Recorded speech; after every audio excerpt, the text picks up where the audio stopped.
After 13 years of devastating civil war, Syrian President Bashar al-Assad's regime was toppled in a stunning offensive led by the rebel group Hayat Tahrir al-Sham, HTS.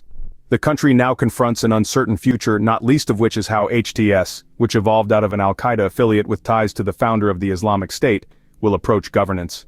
HTS's leader, Ahmed al-Sharaa, better known by his nom de guerre Abu Mohammad al-Jolani, has worked for years to distance himself from his al-Qaeda roots, but establishing legitimacy in the eyes of the international community, particularly the United States, who has a $10 million bounty on his head, will be an uphill battle. After the Syrian uprising began, Jolani talked to Islamic State leader Abu Bakr al-Baghdadi about a project in Syria. By summer 2011, Jolani went to Syria to build a new organization called Jabhat al-Nusra. It was essentially an official branch of the Islamic State of Iraq. They began to conduct operations once the Syrian civil war became militarized, and they became more integrated within some of the insurgency, especially those that were more Islamist in nature.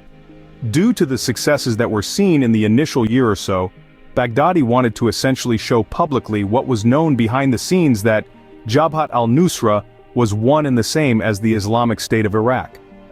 In April 2013, Baghdadi announced the Islamic State of Iraq and Syria, or ISIS. However, Jolani rebuffed this because he knew that Baghdadi was trying to begin liquidating opposition activists with assassinations and going against other rebel groups. Therefore, to pivot but still maintain some level of jihadi legitimacy, Jolani pledged allegiance to Ayman al-Zawahiri, the leader of al-Qaeda at the time. But Zawahiri began to send operatives from Afghanistan to Syria, which Jolani wasn't too happy about. So Jolani pivoted once again and broke ties with al-Qaeda in July 2016. Many at the time were a bit skeptical of that breakup because it seemed as if it was a mutual decision with al-Qaeda meant to try and legitimize Jabhat al-Nusra's project in Syria. However, over time it became clear that there were truly problems between the two.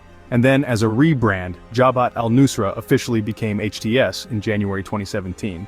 In the intervening time, they've gone after both the Islamic State and al-Qaeda, both groups that they previously got along with.